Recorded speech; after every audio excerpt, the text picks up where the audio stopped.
Hello, if you're watching this video, congratulations. It means you're taking your first step to qualifying for deployment to the Antarctic continent or the Arctic Circle. All participants in both polar programs must complete a physical qualification or PQ review, and this video will help provide an overview of the steps involved in that process.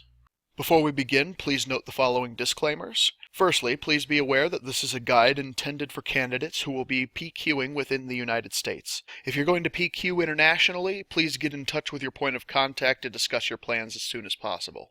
Secondly, please be aware that all instructions regarding reimbursement within this video are intended for contract employees only. If you are deploying to either of the polar regions on a grant, the process will largely be the same, but you'll need to get in touch with your principal investigator or point of contact to discuss how PQ costs are covered in your situation. The process we're about to discuss is mandatory and time-sensitive. Itineraries and other travel documents will not be sent until you've secured your PQ clearance, so please start as soon as possible. If you haven't already, you'll soon be receiving an email from the University of Texas Medical Branch containing your physical qualification or PQ packet. Page 1 of that packet looks something like this. These will often take a while to process after they've been submitted, so you're going to have to act fast in order to secure the clearance necessary to deploy to Antarctica or the Arctic Circle. The first step to completing this packet is the medical self-history report on pages 1 through 5. These are mostly yes or no and self-identifying questions which will help determine which medical screens you'll need to get your PQ clearance. It's a very quick and straightforward process, shouldn't take any more than 10 minutes or so please complete it as soon as you receive this PQ packet, since you won't be able to proceed with anything else until it's done. After you've filled out pages 1 through 5, you'll have to skip down to page 13 and answer a few extra questions. Once you've done so, you can validate your packet by either clicking the button here at the top of page 1 or at the bottom of page 13 right here. The packet will tell you if you've missed anything that needs to be filled out, and if it's all been done correctly, you'll be able to print out your packet and start scheduling your appointments. On page 6, you'll see the first step of the appointment process, which is to complete your lab work at a LabCorp facility. This is generally recommended as the first step because in most cases this will be the easiest appointment to schedule.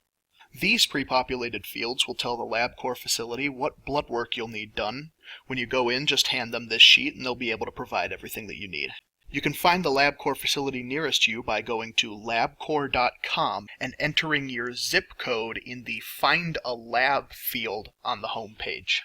If there are no LabCorp facilities in your area, you can contact UTMB at polmedpq@utmb.edu and request a lab kit. Be sure to include your name, mailing address, and indicate that you need a lab kit to complete your PQ. UTMB will then send you a package by postal mail with a chain of custody and instructions on how to complete your blood work at a local lab clinic.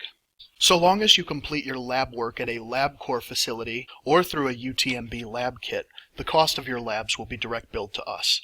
In either case, LabCorp will send the results of your blood work directly to UTMB. You will be able to retrieve your own copy of your lab results shortly after they've been processed and sent to UTMB. Simply go to labcorp.com and select Results on the navigation panel, then follow the on-screen instructions to either create a free LabCorp online portal account or sign in if you've already created one in the past. You'll also need to schedule a doctor's appointment to complete the items on pages 7 through 9. Page 7 includes a message to the doctor indicating that you are a candidate for deployment, as well as a list of the tests you'll need.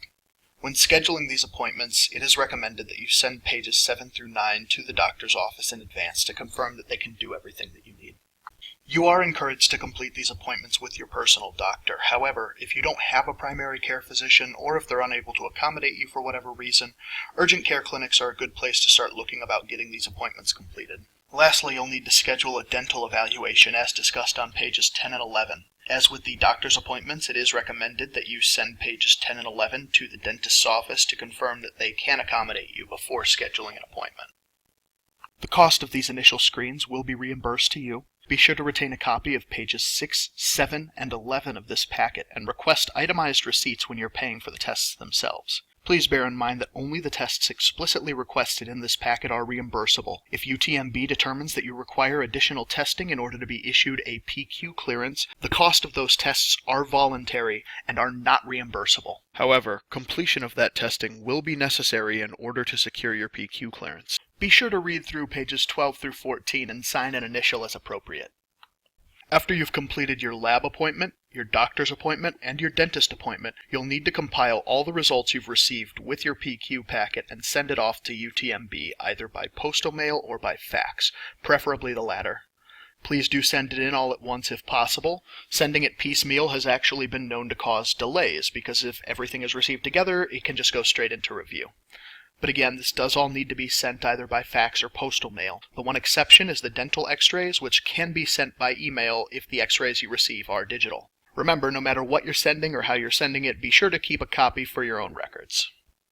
Again, please bear in mind that the UTMB Center for Polar Medical Operations is an office of about 4 or 5 people receiving upwards of 800 or 900 pages of fax a day.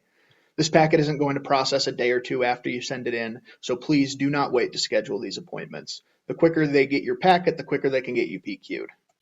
If you have any questions or need any assistance as you're moving through the process, please feel free to reach out to your point of contact. Believe me, we know how much information you're getting at once right now, and we're here to help you make sense of it all. So congratulations again. Looking forward to working with you, and welcome to the Division of Polar Programs.